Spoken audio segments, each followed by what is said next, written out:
Good afternoon, members, and welcome to this meeting of the R Subcommittee. This meeting is being live streamed and recorded, and the recording will be made available on the Council website for public listening. I'd like to remind members to follow the good practice guidance. And somebody's got a microphone on. Okay. Which includes, if you have joined remotely, muting microphones and switching off your video when you are not addressing the meeting. And I've also been asked that if you are addressing the meeting, could you put your microphone and video on? Because apparently that makes it easier to identify who's speaking. So if you can do that, please do.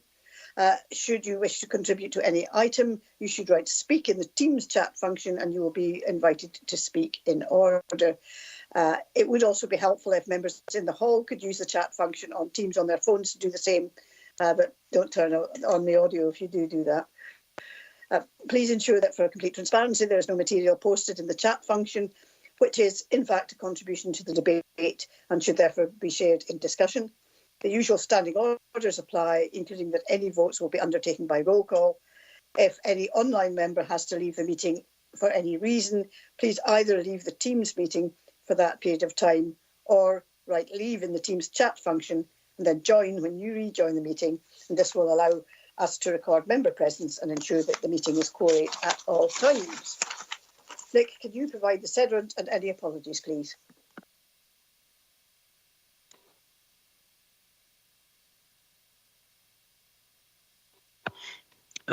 Thank you, Lady. Yes.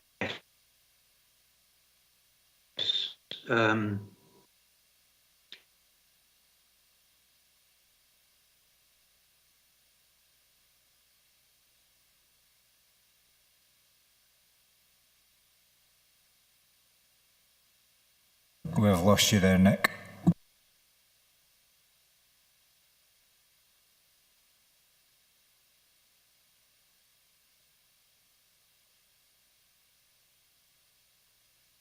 Nick, I think you're frozen.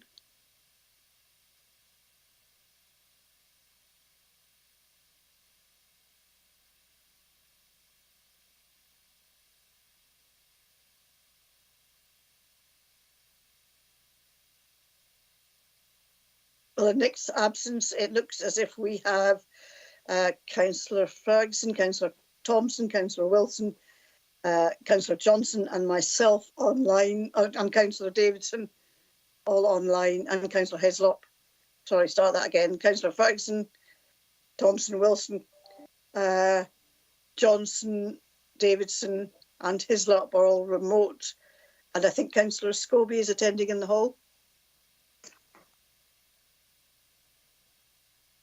And if I confirm my agreement to the participation of those members who are recorded as participating remotely, including myself, and can I ask members if they have a declaration of interest they wish to make?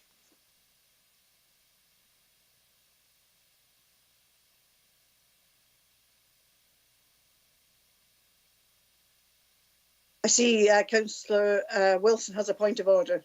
Councillor Wilson. Thanks, Leader. It's just to confirm that we do have a governance officer in place, and if Nick is having technical issues, can we make sure there's another governance officer actually on the call? Just to confirm, I'm back on the call. I think the problem this morning seems to be when people have their videos on that they seem to be freezing up. But I presume that somebody, if there are continual problems for Nick, he'll be able to call in somebody else. Okay, I don't see any declarations of interest anywhere. So we'll go on to item 3, the COVID Response Renewal and Recovery Report. The purpose of this report is to update elected members on the ongoing response and recovery activities within the Council, with particular updates on support to address workforce and resourcing pressures and the vaccination and testing programmes. And Richard Greaveson and Annie Johnson are available to assist members with any questions. Yeah, do you want to add anything, Richard?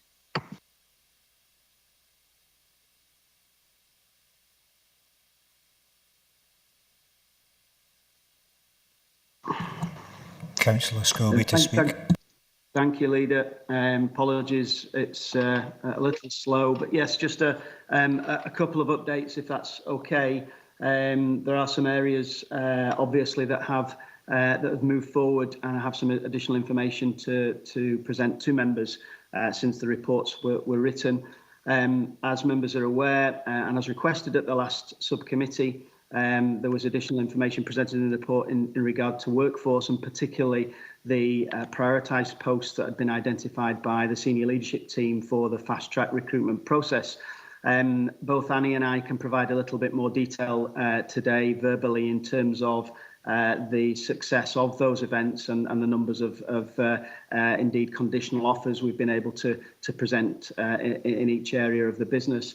But before we do that, Leader, I wonder if it would be helpful just to cover some of the response, indeed the case numbers, etc., as we would normally do, particularly in the light of the new challenge, the new variant that we have upon us. So with your blessing and approval, I'll give members a brief update in regard to that before I move on to workforce, if that's okay. That's grand, thanks. As members are aware, we're obviously being challenged now with the Omicron variant. Currently, there are 10 confirmed cases of the new variant identified in Scotland, specifically Lanarkshire and Greater Glasgow and Clyde. 9 of the 10 cases are linked to a single event, but the 10th case suggests wider transmission. Obviously, it's a developing situation, and further cases are likely to be identified in the forthcoming days. As members will be aware, the FN's statement specific to this matter on the 29th of November resulted in some reintroduction of some control measures, particularly in terms of travel restrictions. We now have 10 countries on the red list, with further consideration underway in terms of tightening travel restrictions further. And she emphasised the need for a four nations approach in this regard. There's no confirmation of the need for additional other restrictions at this stage, but if further broader restrictions are required, then Scottish Government have confirmed that Treasury funds will be available for business support, but Government will only take those steps if absolutely required and in a proportionate way. As this situation develops, the FM has stressed the importance of renewed and strengthened compliance with existing protocols as being the main protection against both the Delta and the Omicron variants. So certainly vaccinations is the single most important and critical thing we can do. I will come on to an update on that section in a second. Testing is obviously critical as well, and Annie will give an update in terms of where we are with testing locally and some of the additional measures we're putting in place in terms of promotion and accessibility in terms of testing. Lateral flow testing is certainly important and is widely available, and Annie again will cover that. Certainly in terms of socialising and mixing with other households, the need to take an LFD test in advance is certainly something that's being promoted. Wearing of face coverings on public transport, shops and moving about in hospitality, and obviously keeping windows open, ventilation and following advice on hygiene, together with working from home as being the preferred option at the moment, is also critical, and we will be promoting and enhancing, reinforcing this message across the council over the next few days. In terms of vaccinations, Leader, following the news of the Omicron outbreak breaking, the JCVI announced that all over 18s will be offered a booster. All 12 to 17-year-olds will be offered a second dose. The immunosuppressed will be offered a further booster. The move to 12 weeks between the second dose and booster rather than 24 weeks. And I think we're probably expecting some changes to be announced in terms of vaccination arrangements nationally to address this new position. There are no specific details in this regard, but as soon as that is available, then we'll certainly make sure that A, members are aware, and B, we're supporting the process, obviously, as we've continued to do with our NHS colleagues as much as we can. In terms of cases locally, cases have reduced, but as last week's figure of 582, which was down from 763 the previous weeks, show, numbers are still high, and community transmission is still evident across the region. And again, reflecting on the Omicron variant, this may result in changes to national policy and advice, and consequently will obviously update members, as I've said, as well. Locally, in terms of the vaccination programme, which is absolutely critical, as I've said, as of the 30th of November, the over 18 area in Dumfries and Galloway, there is 96.6% dosage compared to the 92.8% nationally. In terms of the second dose, we're at 93% compared to 88.4% nationally. And in terms of the 12 to 15-year-olds, we're at 68.3% of individuals who've had their first dose compared to 58.7% nationally. So we're continuing our very positive message in terms of vaccination and our performance locally compared to the national picture. I wonder, Leader, if I could perhaps just pass on to Annie, who can give a wee bit more of an update in terms of community testing and the approach that we're taking, and indeed perhaps some of the implications we've had on the school setting before we move on through you. Yeah, thanks, Richard. Annie. Thank you. In terms of community testing, we are fairly stable in terms of the numbers of tests that are being undertaken. The collection of lateral flow packs remains the more popular option as opposed to people coming in and being tested on site. We work quite closely with the local teams and have reviewed the usage of our static sites.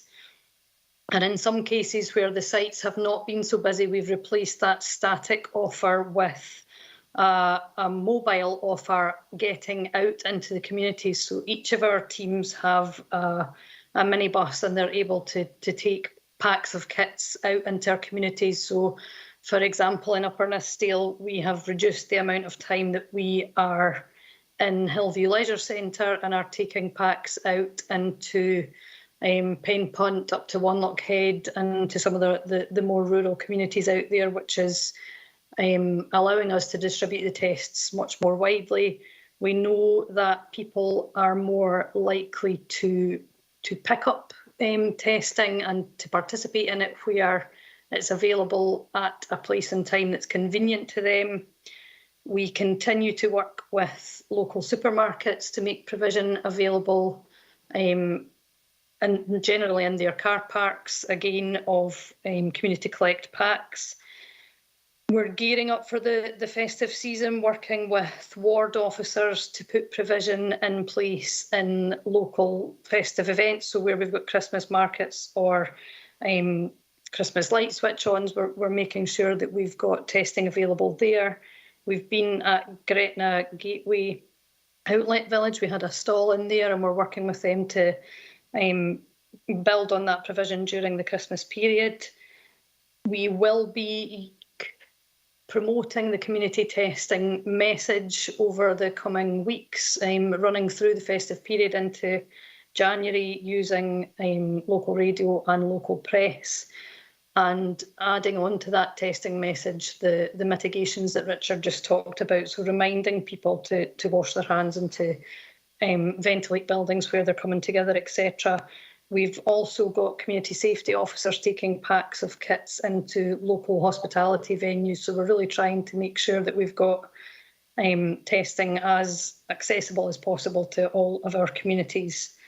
We're also working with Scottish Government and a small number of other local authorities on a dual testing pilot, which will allow us in Stranraer to offer both lateral flow and PCR testing. So that will increase the number of days that PCR testing is available in the community in Stranraer to 6. I think we've currently got 2 or 3 days a week where the mobile testing unit is in place.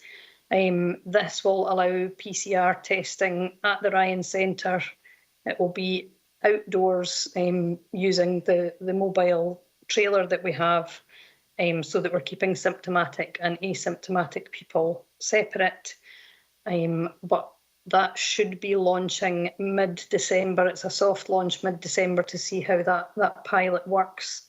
I think that will be a really important enhancement to the testing that's available over in the west of the region. So I'll keep members updated on how that progresses.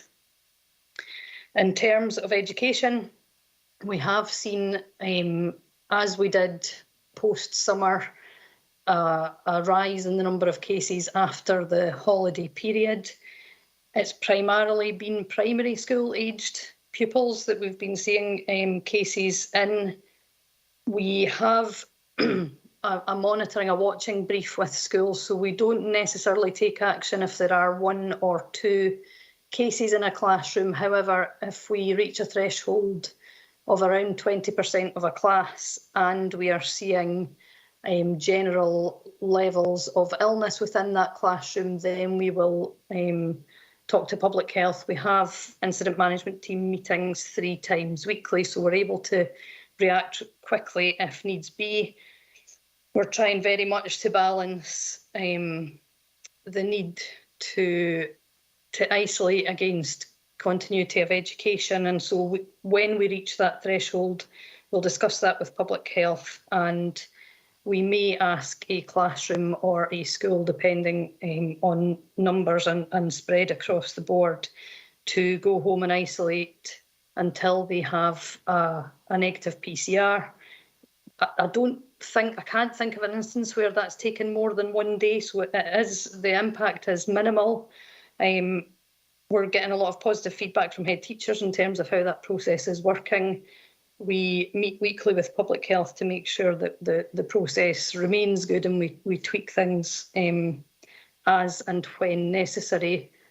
But I feel that we're keeping the impact absolutely to a minimum. We've had around 1,000 pupils who've been affected in terms of having to go home and be PCR tested this term. But as I say, that has been no more than a day at home to this point. Happy to take any questions. Thanks, Annie and Richard.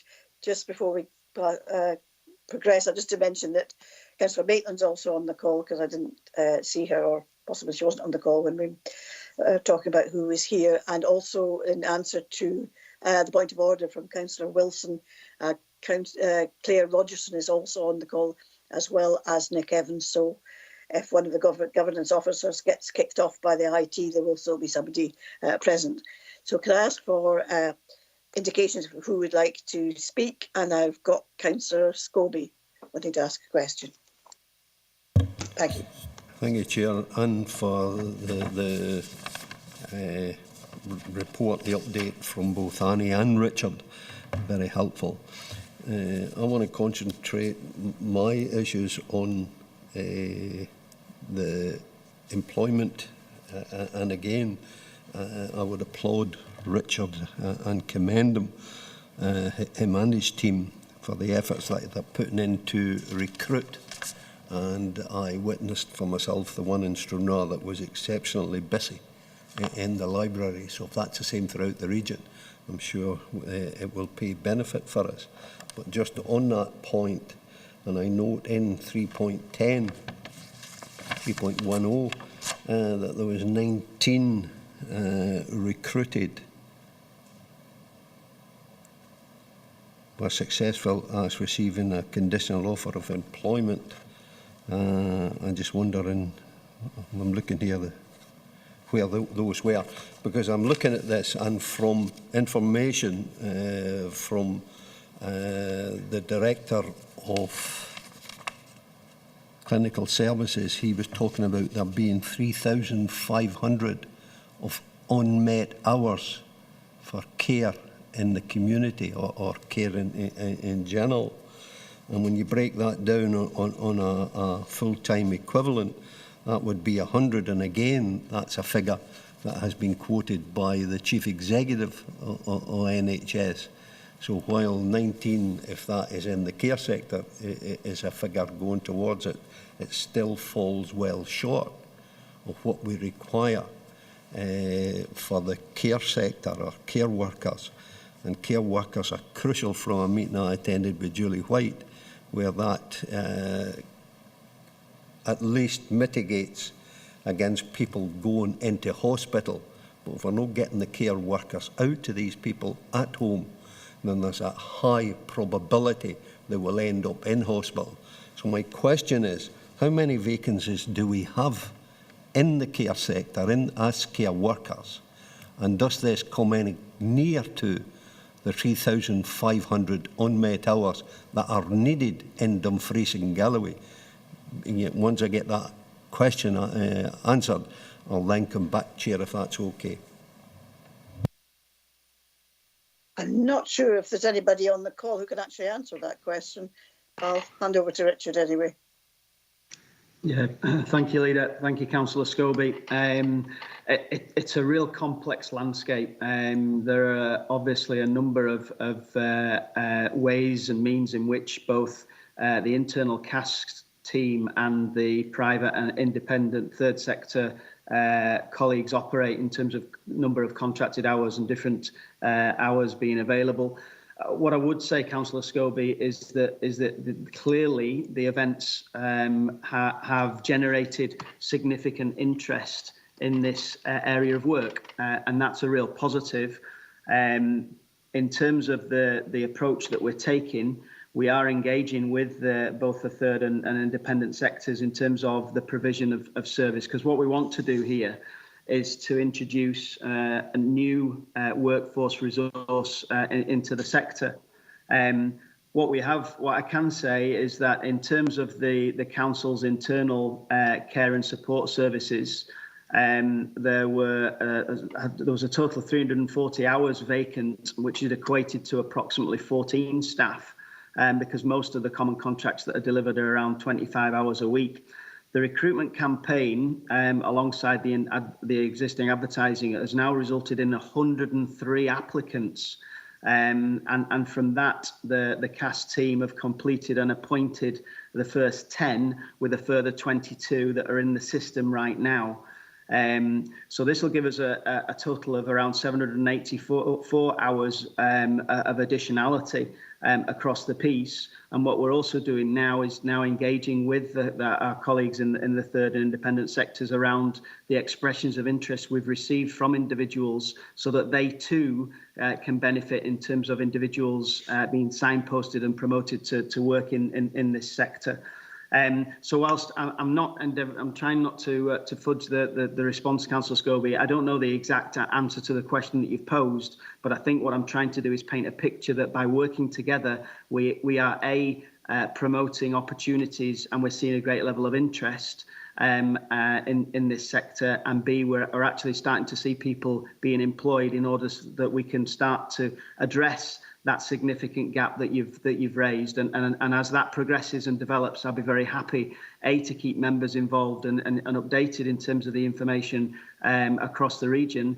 And I'm also aware that colleague Ross McGaw, who heads up the care and support services, is more than happy to share some local intel and local data with colleagues and with members around the service in a local setting. Thanks, Richard. Can I come back, Chair? Yes, indeed you can, yes. Thank you, Chair. And I appreciate and thank Richard for his response, and I appreciate that it's a complex issue. But that complexity has been reported by the clinical director, the chief executive of NHS, that can come to that figure of 3,500 of unmet care needs. If that figure can be arrived at, then we need to get through the complexity of this in terms of if we've got people out there in the community who are not receiving care, then we are failing the community across the whole region, and we need to get a handle on that.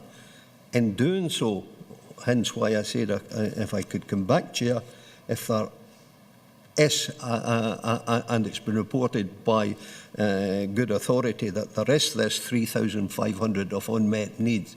It's how we address that, both as a health and social care partnership, and get the recruitment that's needed. I note in 3.1 5, that we are trying to engage with the third sector, and that might be to allow for recruitment in the lower level of care that could be required. And hence what I take on board what Richard was saying about the complexity. But we need to get a handle on it so that if there is not enough resources, and I'm talking about financial resources, to go out there and recruit the number of people we need to deliver that 3,500 hours, then we should be making an immediate beeline to the Scottish Government to look for that resources that Richard referred to, whether it's through COVID or whatever reason. But for that 3,500 that social work has recognised as increase in many of the aspects of social work, we should be doing our part to lobby the Scottish Government once we can get a handle on the complexity. So, Chair, I would hope that when we come to the recommendations, we would put that in. Well, my understanding, though, from what Richard has told us today, and indeed in the past, that the problem is not so much with money, it's people. You know, actually getting people to apply for the jobs, and that's the case, as we heard at the last RRR meeting, right through across the council, that we are carrying vacancies which we've not been able to fill, and that's actually the purpose of some of these recruitment days, is to try and encourage people to apply for the jobs which are actually already here. But I'll pass over to Richard. Yeah, thank you, Leader. Absolutely, you're absolutely correct in terms of the priority around identifying the resource that would be available to come across to this sector, not just within the council, but beyond the hours of unmet demand, as Councillor Scobie has said. What I would say, it's an ever-changing landscape. Obviously, when we're working to increase the resource here, and there has been, from the information I've been presented with, a reduction in terms of that unmet demand. But by the same token, that there is also additional needs that then come through the process that increases those hours in some areas where as quickly as we're reducing them. So what I could say to Councillor Scobie is that this is something that we are helping and supporting and working very closely with our NHS partners. I know that Julie White is looking to take paper to the Health and Social Care Partnership to give an update in terms of the specific detail, and indeed, she and I have been discussing what changes might be brought to bear in terms of the approach that's taken in D&G in order to try and mitigate further and look to produce a more sustainable model moving forward in the future. But certainly all efforts are being pulled together to move on this one. Could I come back again, Chair, if you don't mind? Yeah, and then I want to proceed to... Could you switch your microphone off when I... Councillor Scobie, could you switch your microphone off when I'm speaking? Because otherwise it's a big echo. Yes, you can come back, and then I'll go on to Stephen Thompson. Thanks again, Chair, and I'm pleased to hear you say that you don't think that money is an issue, but it may be an issue in terms of meeting that 3,500 unmet hours, and that's why I'm asking that we get a report on that, notwithstanding the complexity, so that we can get a handle on the situation. And again, pleased to note that Julie is taking a report to the Health and Social Care Partnership, or the IGB, whatever the body is. But I think we should, start to know the detail of that 3,500 unmet hours, notwithstanding it's a changing situation. What that indicates to me is that we've got people out there who are without care on the face of it, and without the detail, then there's nothing here to refute that is the case. And if it is the case, then we've got serious problems, and we need to find a way of how we can recruit them, or recruit the third sector to assist in whatever it's needed. So again, Chair, I hope you would recognise that in your when we come to the recommendations.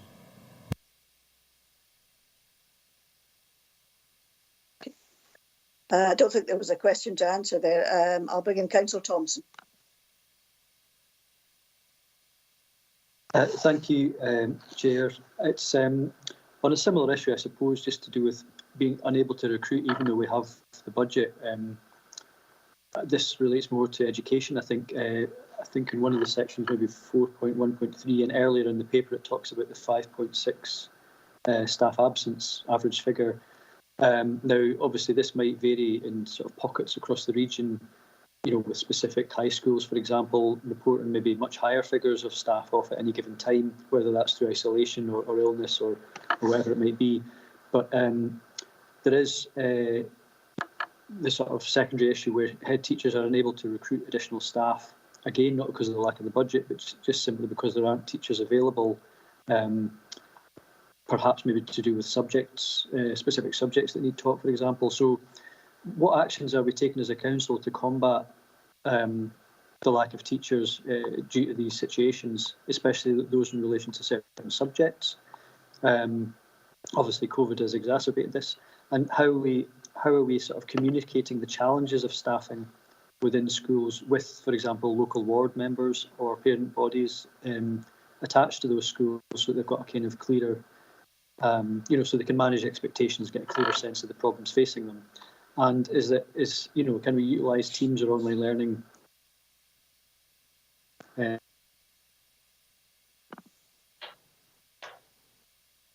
not sure if you've lost Stephen, or whether I just want to. I can hear myself speak, Chair, but I don't know if anybody else can. So it's we can hear you again now. Yeah. Okay. So it's really just about how can we combat the issues around lack of teachers in specific subjects, particularly for students in exam years, for example. And also, the secondary question is just about the job vacancies. I've heard locally in my ward where people have applied at some of these events for care-at-home positions, part-time, but that we could maybe do a little bit better to be clearer about when the hours are. So 20 hours care-at-home could be spread across 5 days or 2 days. And it makes a big difference if you live in a rural area how able you are to get to that job if you need to plan for 10 journeys to and from or 4 journeys to and from, especially with a challenging public transport network. So can we be a bit more specific about when hours are for part-time roles, if possible? And that's in addition to the first question about teacher recruitment. Thank you. Okay, I'll bring in Gillian first to answer your question about the education. Thank you. Good afternoon, members. Yes, indeed. Staff shortages in some curricular areas are not simply due to COVID, but they have certainly been exacerbated through COVID. And we know that in some areas, particularly computing science, home economics, most of the science subjects, maths, for example, these have been shortage areas across Scotland for some time. But we have been able to use our digital learning and our online learning, particularly in senior phase, and we're doing that very successfully. We have 150 pupils studying advanced higher through across the South West Regional Collaborative to combine class groups, and that's worked very successfully. It doesn't take away from the need to continually and actively recruit class teachers. The staffing exercise is about to commence. We are not able to advertise vacancies until the middle of February. That is the agreement through COSLA and through ADES. We all advertise together, so there's no poaching between the big authorities and the small authorities. But in advance of that, we are looking to do a showcase similar to what has been done so successfully through Richard and his team, where we could try and at least raise awareness of the vacancies that are going to be available in Dumfries and Galloway before the vacancies can open in February. So yes, active and proactive work being done with the head teachers, both to recruit staff, to retain our existing staff, and to use innovative and digital methods to ensure our young people have got access to expert specialist class teachers. And I'm afraid I can't answer the question about the part-time hours. No. Perhaps Richard or Annie will be able to do so. I'll pass back. Thanks, Gillian. We'll pass back to Richard for that part.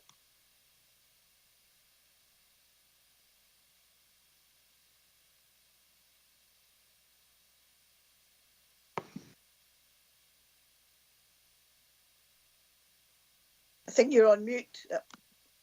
Yeah, thank you, Leader. Thanks, Councillor Thompson. Certainly, I'll feed back those comments to the service directly. I'm aware that we're trying to be as absolutely flexible as we can be in terms of individuals who express an interest and their availability, and aligning that with the needs of the service. But I'll certainly pass those comments back. I'll speak to you directly if that's possible, Councillor Thompson, see if I can get a wee bit more detail, and we'll pick up on that one.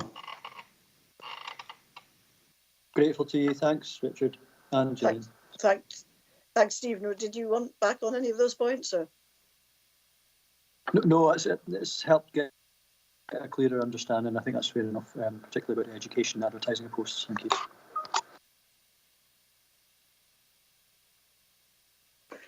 Thanks. Are there anybody else wanting to ask questions? I see Jane, Councillor Maitland. Thank you very much, Leader. What I was going to ask is that the BBC reported that 75% of those who fetch up ill in hospital, and therefore obviously are making giving pressure to hospitals, are unvaccinated. Is that the case? Do we know whether that's the case in Dumfries and Galloway through joint working? And if that is the case, are we redoubling our efforts to persuade people to be vaccinated? Thanks, Jane. Richard.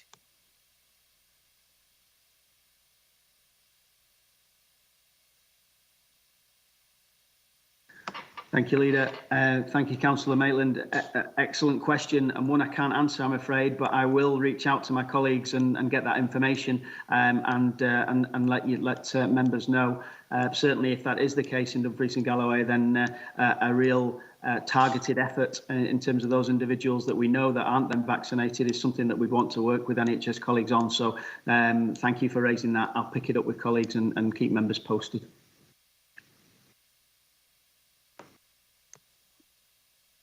Thanks, Richard. Any further questions for Richard or Annie?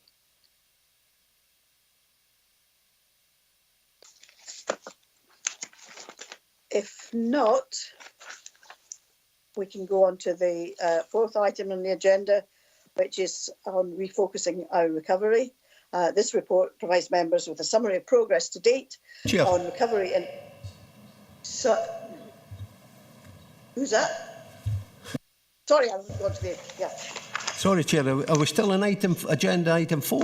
No, you're right, I haven't gone to the recommendations, which were both for noting. They were both noting progress and noting the current position. Are we content to note? Chair, I would want to add a further 2.3 to that one, if that's accepted. Well, what do you want to add to it? Yeah.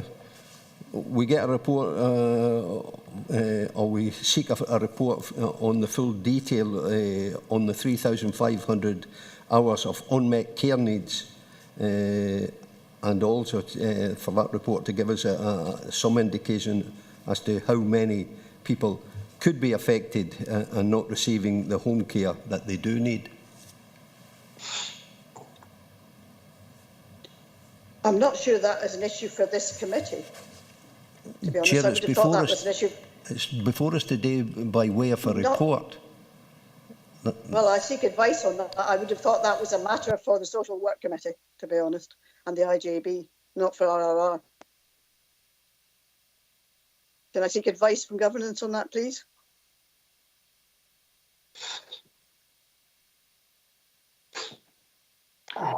Thank you, Leader. Yes, I don't disagree in terms of it being a matter for social services.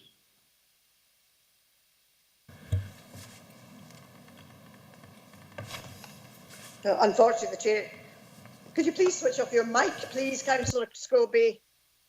Thank you. Unfortunately, the Chair of Social Services isn't in the meeting at the moment, but it's maybe a request we could pass on to him. Chair, I'm quite happy if we could at least put that into the recommendation, and in the recommendation our social work to deal with this issue. still being recorded here, that this committee is asking social work then, if it's felt that it's a social work issue? I'm not sure that it's up to this committee to ask another committee to do anything. Then again, I seek the government's opinion on that. I don't know that we can ask another committee to do something, but we can as individuals ask, obviously. Nick, can I ask your advice on that too, please?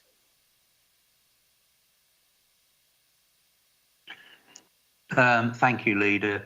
I guess it's a matter for members to determine if they would wish to take the route suggested by Councillor Scobie. Otherwise, it could be recorded as an action to be taken up outside of the meeting. So recorded as an formal part of the resolution. I mean, I don't think we have the delegations to instruct other committees to do things. You know, as an RR subcommittee or any other committee, we can't instruct another committee to take a report. But obviously, as members, we can ask for that report to go to social work. Yes, of course, you have no power. Councillor Hislop. Yeah, Councillor Hislop wants to come in. Councillor Hislop. Chair, I note in our delegations we have to develop a full understanding of the impacts of COVID. If this is one of the impacts of COVID on our region, shouldn't we be developing the understanding of that, as Councillor Scobie has asked?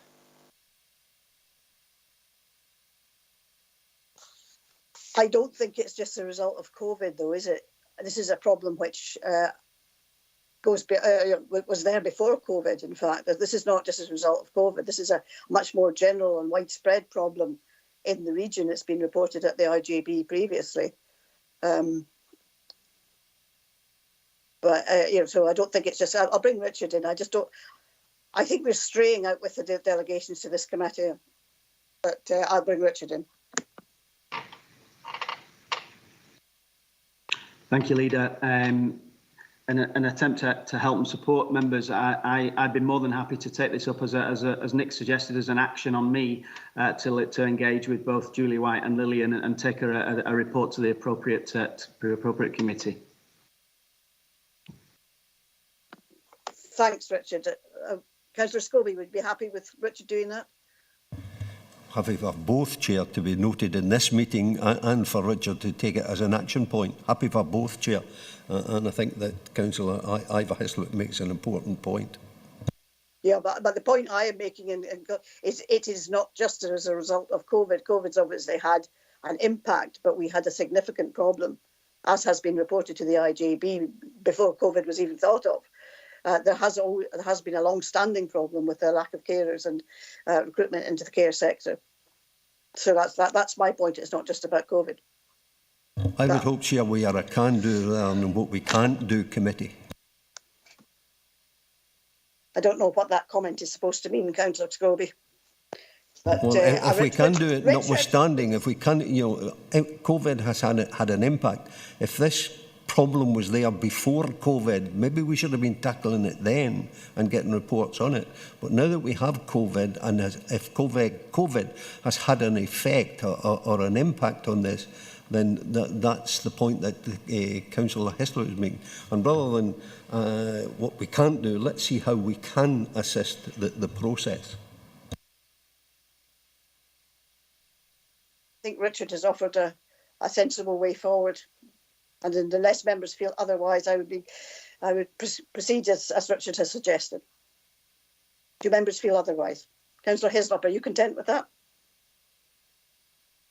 Leader, that seems a sensible way to go forward. Richard's got to bring something to the appropriate committee, and I think that's will help develop the understanding across the council. Thank you. Thank you, Councillor Hislop. Can we now go on to item 4, please? Refocusing Our Recovery, report by the Directorate Business Manager. This report provides members with a summary of progress to date on recovery in Dumfries and Galloway through the Community Planning Partnership and ongoing work on the Council's own internal recovery activity. And we have Richard again and Serena Dunlop to assist with any questions. Richard, if there's anything you want to add to this report.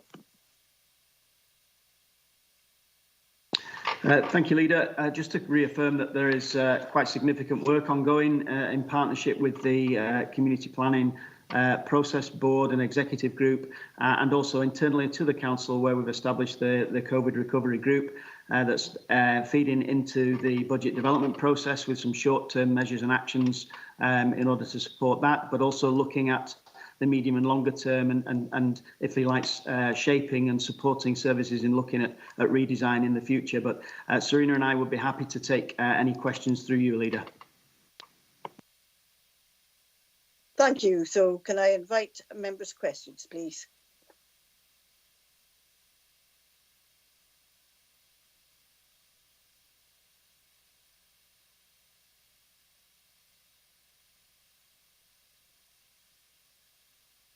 I'm not seeing anybody intending to speak. I guess the report is fairly straightforward in terms of, what the Community Planning Board is doing, and also what we've been doing as a council. I think it's a pretty comprehensive sort of paper. So, if members have not got any questions they wish to ask, I'll be happy to note the progress made in relation to the Community Planning Partnership COVID Recovery Plan, first of all, and also the progress made through the Dumfries and Galloway Council Recovery Group. Are we happy with both of those? Not seeing anybody being unhappy, so that's good. Thank you. And I have no business deemed urgent due to the need for a decision, nothing being brought to my attention.